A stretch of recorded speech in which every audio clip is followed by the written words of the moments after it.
buenos días. Estamos en El Mundo desde el Sur, el programa número 62. Soy Maximiliano Sbarbi Osuna desde Buenos Aires y como siempre me acompaña mi amigo, analista internacional y periodista Raimundo Greguar desde Santiago de Chile. ¿Qué tal, Raimundo? ¿Cómo estás?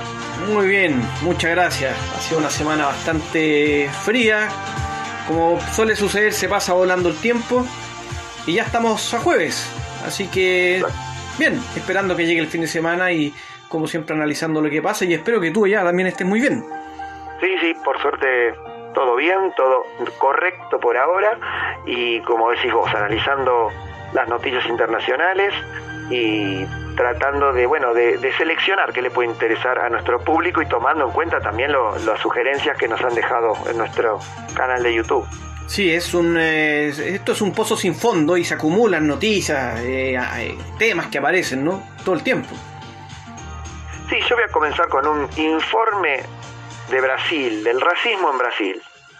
El Anuario Brasileño de Seguridad Pública emitió un informe de la violencia, de los muertos, de las muertes violentas, ¿no?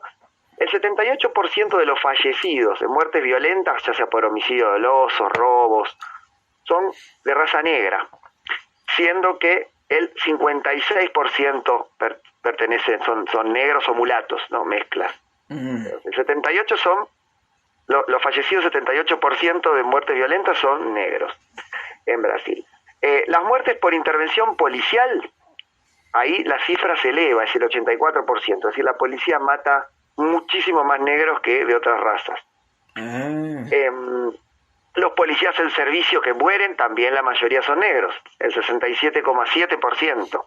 Perfecto. Los femicidios, el 62% de los femicidios son contra mujeres negras o mulatas.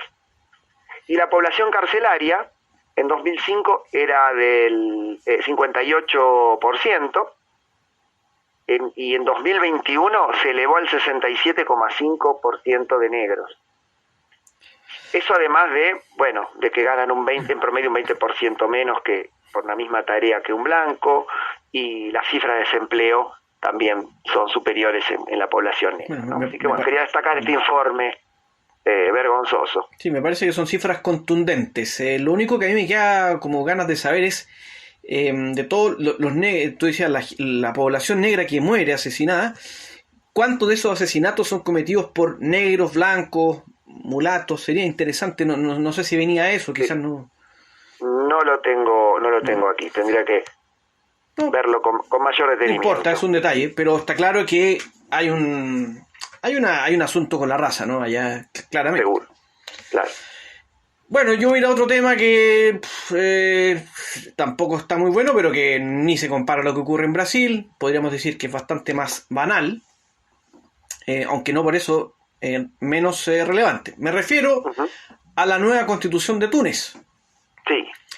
Recordemos que el presidente Kais Saied había, hace un tiempo atrás, disolvió el parlamento, también suspendió la constitución, hizo cambios en el Alto Consejo Judicial y en la Comisión Electoral Independiente.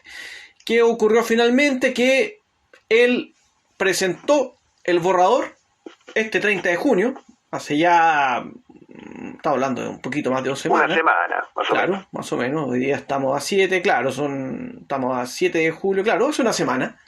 ¿Sí? Presentó el borrador. Y básicamente lo que podríamos destacar es que postula a un sistema presidencial que fortalece al Ejecutivo y crea un nuevo órgano legislativo, que es el Consejo Nacional de Regiones y Distritos. ¿Qué pasa aquí? Que los opositores de Kais Saied, principalmente ellos, aunque también otros sectores políticos, lo acusan de estar desarrollando una especie de deriva autoritaria en Túnez. Y recordemos que las semanas previas, lo vimos en otros programas, ya no recuerdo cuál, hubo incluso huelga de los jueces, hubo huelgas del principal sindicato de trabajadores, y esta constitución será votada el 25 de julio en un referéndum. Sí, fue un récord como se presentó el borrador, ¿no? Bastante rápido. Sí, súper rápido. Y recordar que esta constitución reemplazaría a la que se generó en 2014, que Algunos dicen que como surgió en plena efervescencia revolucionaria, quizás podría tener algunos defectos. Pero más allá de eso está instalado este debate en Túnez sobre el excesivo poder que está teniendo el presidente. Sí, hay que estar atento porque es preocupante cómo concentra el presidente las manos el poder en sus manos, ¿no? Así que habría que ver cómo sigue esto. Sí, y recordemos que en algún programa mencionamos que me parece que en el índice de democracia mundial, Túnez salió de las democracias. ¿Te acuerdas que lo mencionamos? Sí, de acuerdo. Sí, siempre fue una democracia ejemplar en el norte de África. Sí. Así que, veamos. La contracara rápidamente propone a que Túnez sea un estado laico. Claro. Eso sí está bueno, me parece a mí. Sí. Bueno, yo tengo un tema que tiene que ver con Europa. Europa está empezando a buscar soluciones para la crisis energética que tiene. Principalmente, bueno, ahora están en verano, pero cuando llegue el invierno no saben cómo van a calefaccionarse porque, bueno, las sanciones a Rusia impiden que le compren gas, entonces están pagando la energía más cara, por eso van a apelar a un sistema que se llama bombas de calor geotérmicas. ¿Qué significa esto? Bueno, son instalaciones que no usan combustible, es una red de tuberías que llevan agua, muchos litros de agua, que se colocan bajo tierra, donde, bueno, la temperatura es mayor, por supuesto, y es constante. Necesitan un poco de electricidad para que funcionen estas bombas, pero no consumen tanta electricidad como otros sistemas de calefacción. Y la está desarrollando es la empresa alemana Viessmann, que va a invertir 1.000 millones de euros, no solamente para abastecer a Alemania, sino a todo el mercado europeo, y de esta forma, bueno, se van a poder calentar casas, edificios, grandes manzanas, pero no va a resolver el problema de la producción de combustible para producción industrial. Eso no lo va a resolver, es solamente generar calor y no electricidad. Pero también es bueno para la transición energética porque es limpia, es muy poca electricidad la que gasta y se pueden usar hasta aguas residuales también para ser calentadas, no solamente agua potable. Entonces contribuye con la energía verde y es más barata, pero previamente hay que hacer esta inversión que mencionaba. Sí, me parece notable que en todo caso se estén preocupando de este tema y ojalá que todos los países del mundo empiecen a tomar medidas, porque el calentamiento global, el cambio climático es evidente y no podemos seguir contaminando además ríos, mares, el cielo. La cantidad de gente que muere al año por la contaminación es increíble, son millones de millones. Bueno, vamos a esperar el informe que nos traigas un informe sobre ese tema en algún programa. Tendremos que buscar uno, ¿no? Sí. ¿Tenés algún otro tema? Sí, para bajar el telón, ¿no?, de la parte inicial del programa, voy a hablar brevemente sobre una información que tiene que ver con Escocia. Ajá. ¿Te acuerdas que en 2014 hubo un referéndum independentista? Sí, que votaron que no. Ganó el no con el 55% de los votos, más o menos. Sí. Bueno, resulta que Nicola Sturgeon, que es la primera ministra del país, dijo que el Parlamento escocés publicará un proyecto de segundo referéndum de independencia. ¿Ya? Uh-huh. La fecha del eventual referéndum sería el 19 de octubre de 2023. Falta todavía. Y ella también dijo que va a contactar y que le escribirá a Boris Johnson, primer ministro del Reino Unido, para pedir la autorización y que así se pueda realizar este referéndum consultativo. Porque aquí le interesa que sea legal. Claro. Legal y vinculante, ¿no? Claro. Así que es un tema que hay que seguir, están pañales, pero parece ser que lo que se supo cuando perdió en ese año, cuando perdió la opción no, se veía venir que en algún minuto iba a surgir de nuevo esta opción de un segundo referéndum independentista. Claro, recordemos que cuando fue la votación por el Brexit, Escocia votó por no al Brexit. Exactamente. La mayoría de los escoceses, así que quizás ahora cambie no sé si estará relacionado o no con la independencia, pero quizás ahora cambien los resultados y serán diferentes a los de 2014.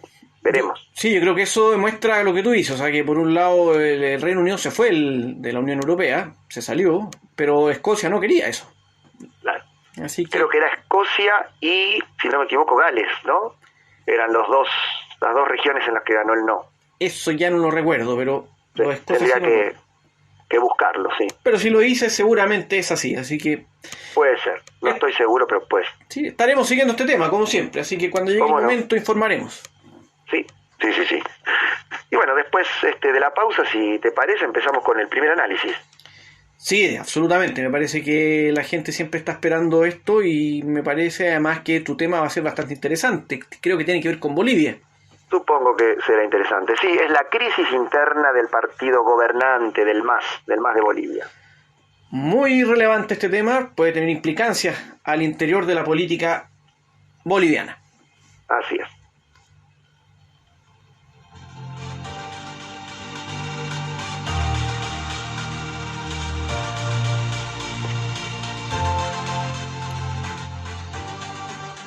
Estamos de vuelta, segundo bloque del programa 62 del Mundo desde el Sur. Sigue pasando el tiempo, ya estamos a jueves como dijimos antes.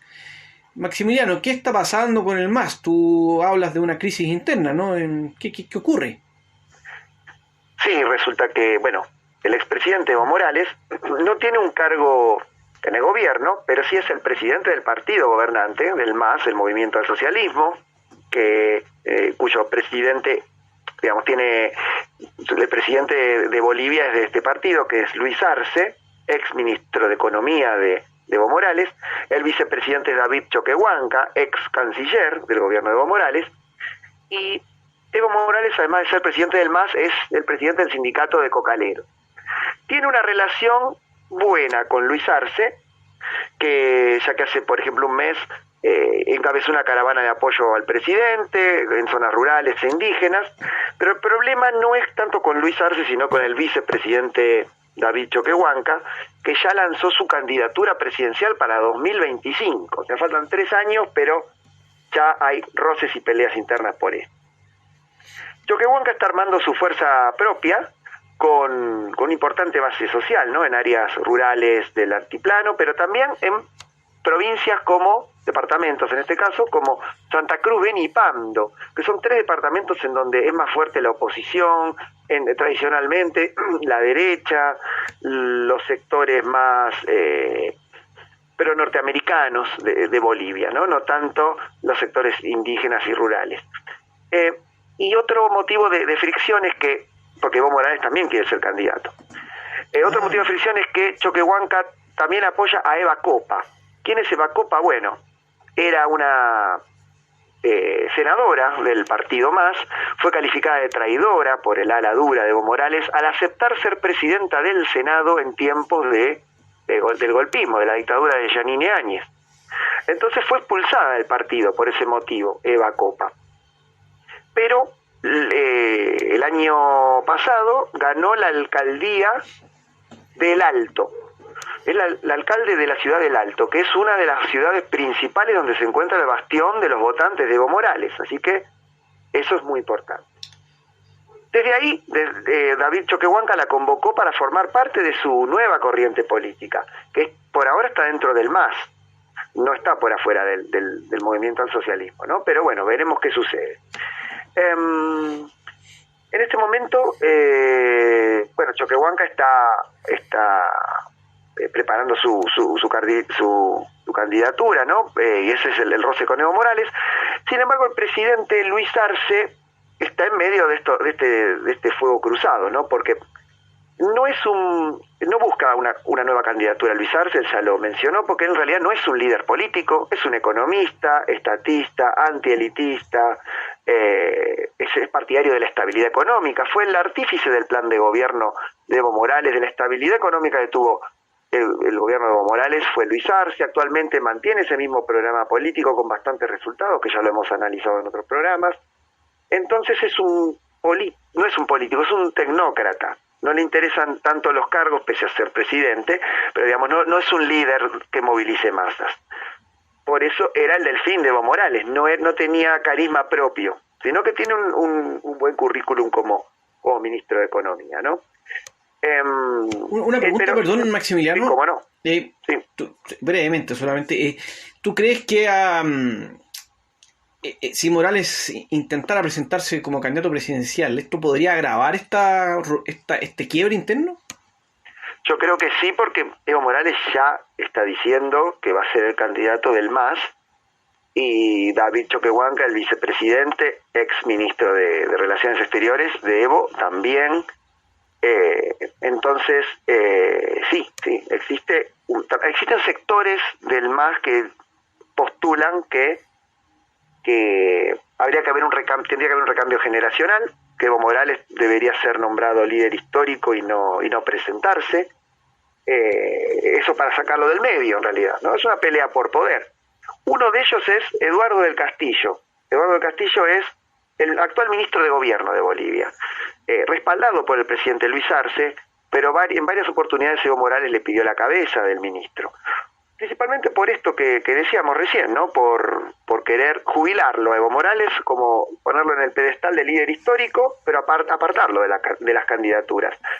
Y este Eduardo del Castillo tiene un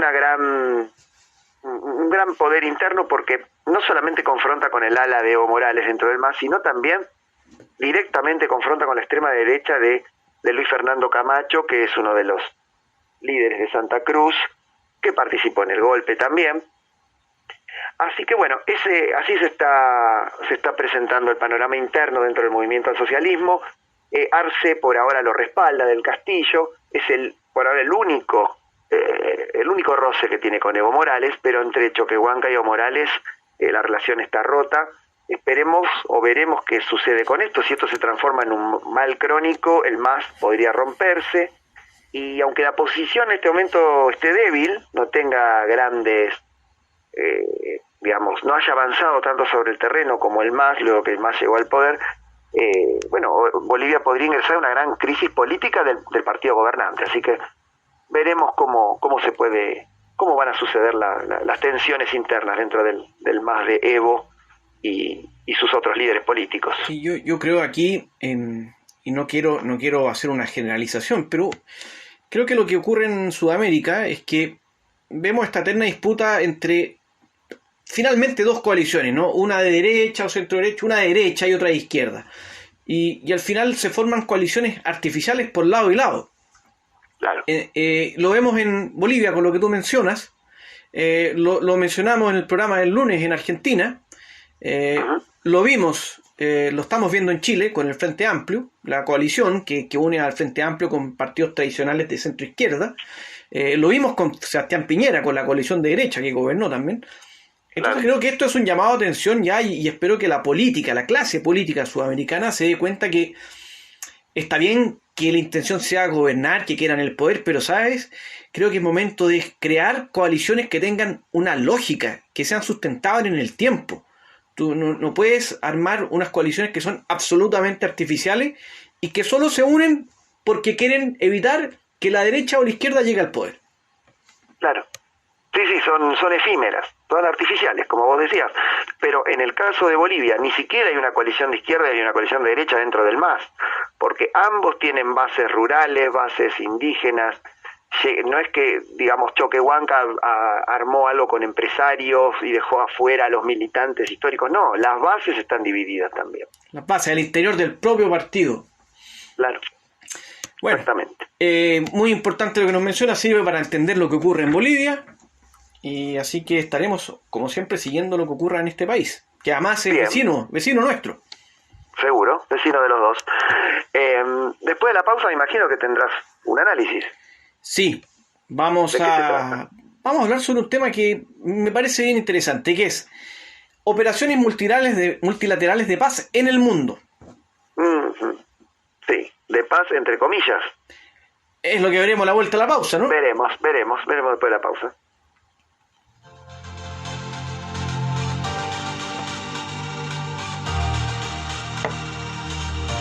Seguimos en El Mundo desde el Sur, programa número 62. Bueno, veremos qué nos tiene preparado Raimundo, que me dejó intrigado con estas misiones de paz en el mundo.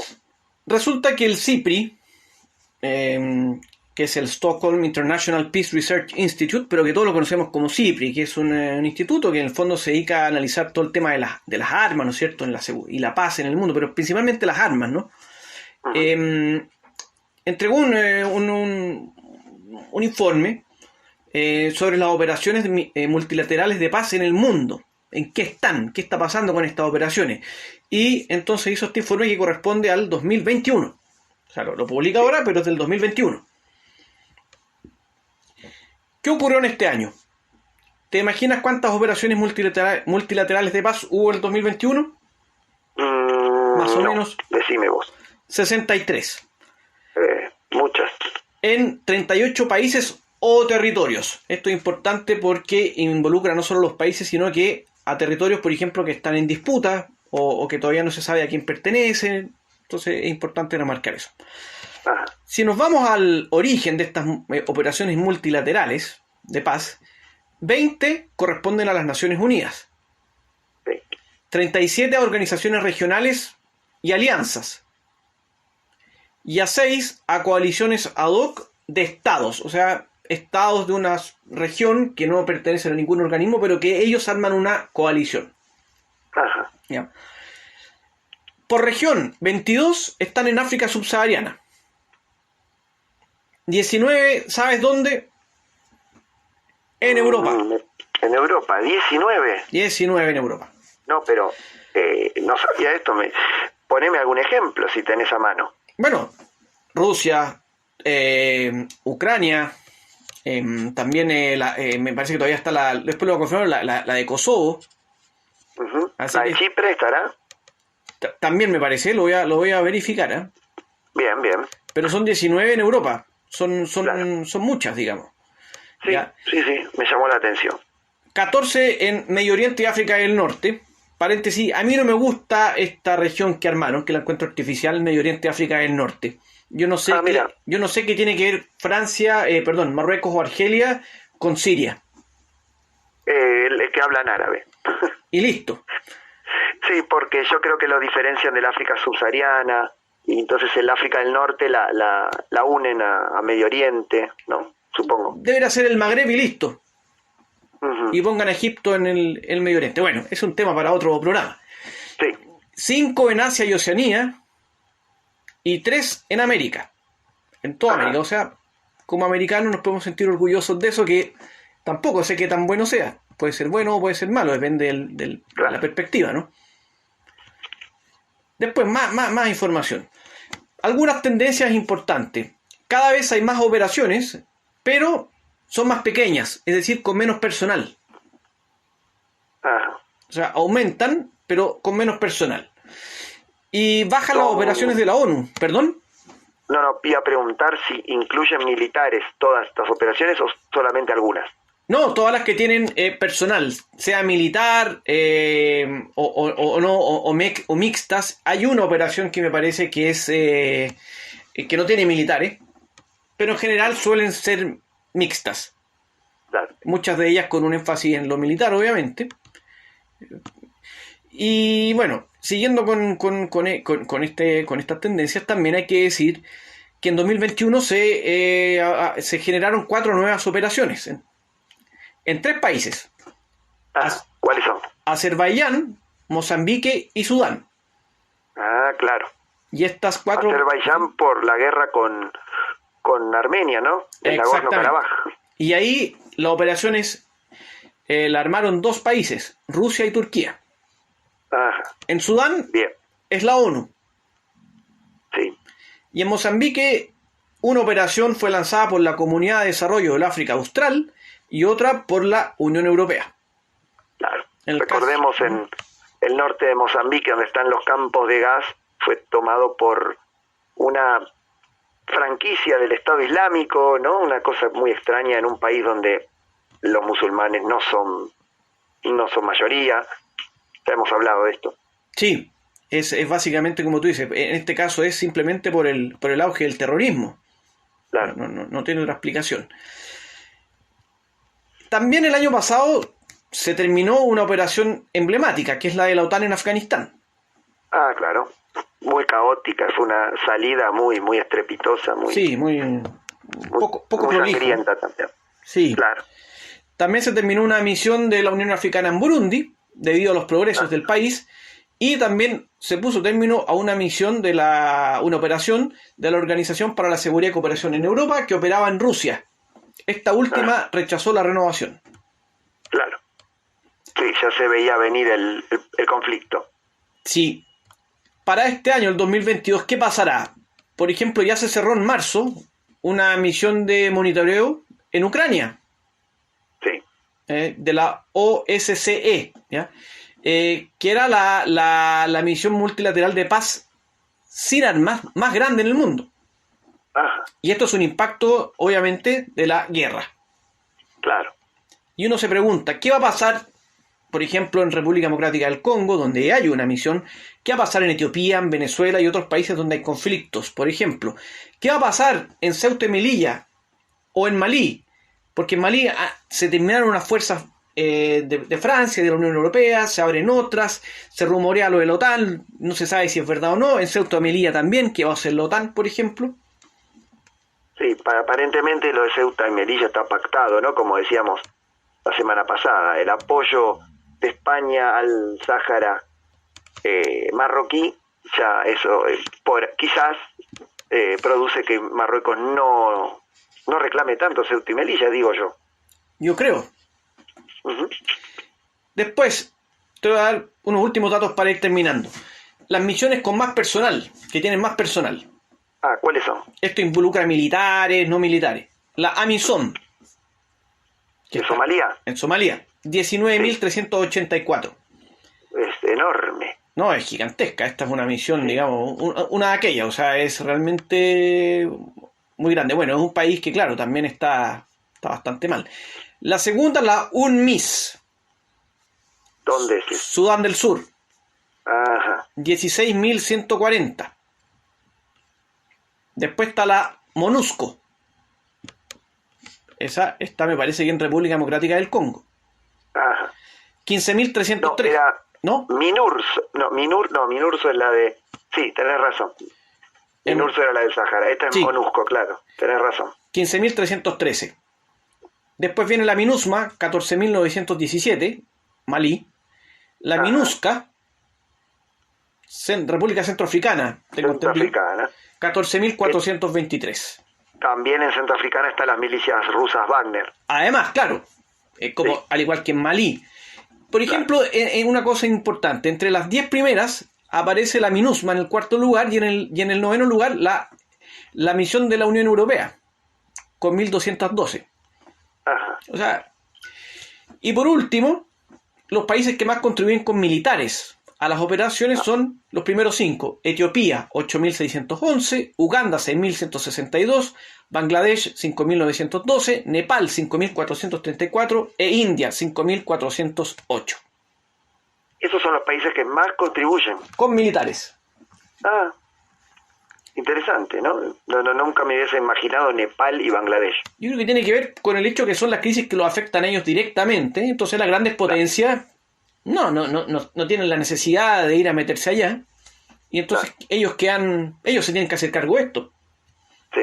Etiopía manda mucho al Cuerno África, por ejemplo, manda mucho a Somalia. Sí, claro. Así que, en fin, la idea era presentarle a la gente cómo está un poco las operaciones de paz, cómo se ve esto. Y bueno, que la gente entienda que todavía hay muchos lugares en el mundo que necesitan, más allá que uno pueda discutir la forma en que se establece esto, que efectivamente son zonas donde hay conflictos y necesitan algún grado de apoyo. Sí, es un panorama general que, bueno, la verdad me sorprende lo de Europa, la cantidad de misiones de paz en Europa actualmente, bueno, a pesar de la guerra, pero ya estaban de antes de la guerra. Sí. Bueno, lo de África no tanto, y por suerte, bueno, solamente son 3 en América Latina y el Caribe, ¿no? Sí, son 3 en América, son muy pocas. O en Haití, Colombia y el otro no, me parece que es República Dominicana. No lo recuerdo en estos momentos. Uh-huh. Bien. Sí, Haití, Colombia seguro. Sí, Haití y Colombia, yo sé que están esas dos ahí. Bien. Bueno, muy interesante el informe, como todos tus informes a los que ya nos tenés acostumbrados. Y bueno, y con esto me parece que el programa está terminando, ¿no? Así es, lamentablemente hemos llegado al fin. como siempre, agradeciéndole a la gente por seguirnos, digamos, por escuchar este programa, por abonarse, por hacer sus comentarios y, en fin, ha llegado... ¿Sí? Digo, también agradecerles por compartirlo en las redes sociales, que ya veo que lo han hecho, y también por tomarse el tiempo para comentar qué les pareció el programa y hacer sugerencias sobre temas que les gustaría de los que habláramos, que ya vienen haciendo algunas. Así que les agradecemos habernos acompañado también, y bueno, como siempre, un gusto, Raimundo, hacer el programa con vos, investigar en la semana para poder tratar de llevar el mejor producto a nuestros oyentes. Sí, lo mismo opino, Maximiliano, un placer, y que tengas un excelente fin de semana. Comienza mañana, pero igual te lo digo en forma adelantada, y nos reencontraremos el próximo lunes, 11 de julio. ¿Cómo no? En el programa 63 del Mundo desde el Sur. Así es. Hasta la próxima.